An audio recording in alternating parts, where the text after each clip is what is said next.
আসসালামু আলাইকুম। সবাই কেমন আছেন? আশা করি আলহামদুলিল্লাহ ভালো আছেন। আমিও আলহামদুলিল্লাহ ভালো আছি। আপনাদের জন্য একটা গুড নিউজ নিয়ে আসছি।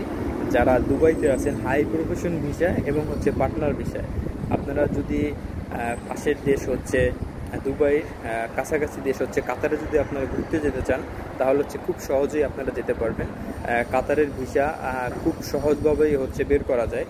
আপনি জানা থাকলে আপনি নিজে নিজেও বের করতে পারবেন। তবে অবশ্যই আপনার একদিন সময় লাগবে। আমি নিজেও কাতারের ভিসা বের করছি, আমার একদিন সময় লাগছে। ফার্স্টে আপনার জন্য অ্যাপ্লাই করা হবে সব কিছু। আপনার 3টা ডকুমেন্টস লাগবে। একটা পাসপোর্ট, ছবি, আর আপনার যে রেসিডেন্স কার্ড আছে ইমারতের, সেই কার্ডটা লাগবে।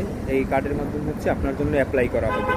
এবং এই অ্যাপ্লাই করার পরে যদি অ্যাপ্লাই সাকসেস হয়, তাহলে ওরা আপনাকে ভিসা দিবে পেমেন্ট করার জন্য। তো একটু বলি যে আমি ফার্স্টে অ্যাপ্লাই করছি। অ্যাপ্লাই করার পর আমার ভিসাটা রিজেকশন আসছে কী জন্য? আমার পাসপোর্টটা ক্লিয়ার ছিল না। আর যে এইটা আমি দিছিলাম, পাসপোর্টের ছবিটা আমি দিছিলাম, ওইটা ক্লিয়ার ছিল না। এরপর রিজেকশন করছে।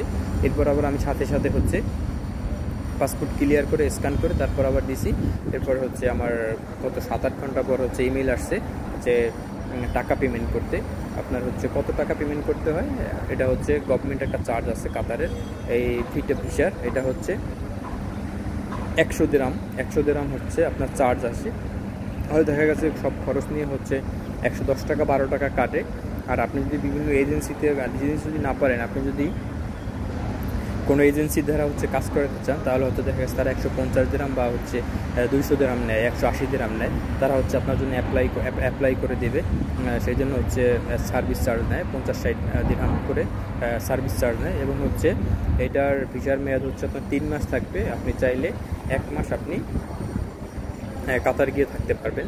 3 মাস পর মেয়াদ শেষ হয়ে যাবে। আর অবশ্যই আপনাকে হোটেল বুক দেখাইতে হবে। যদি দুবাই থেকে আপনি কাতারে যান, হোটেল বুকিং করে যেতে হবে।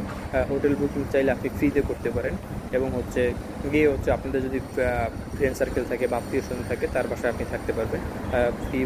ফ্রি বুকিং করে গেলে আবার ক্যান্সেল করে দেওয়া যায়।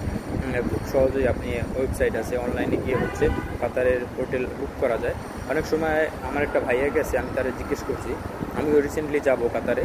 আমি তার জিজ্ঞেস করছি, সে বলছে যে অনেক সময় দুবাই এয়ারপোর্ট থেকে গেলে বা দুবাই থেকে গেলে অনেক সময় চায় ডকুমেন্টস যে আপনি হোটেল বুক করে গেছেন কিনা।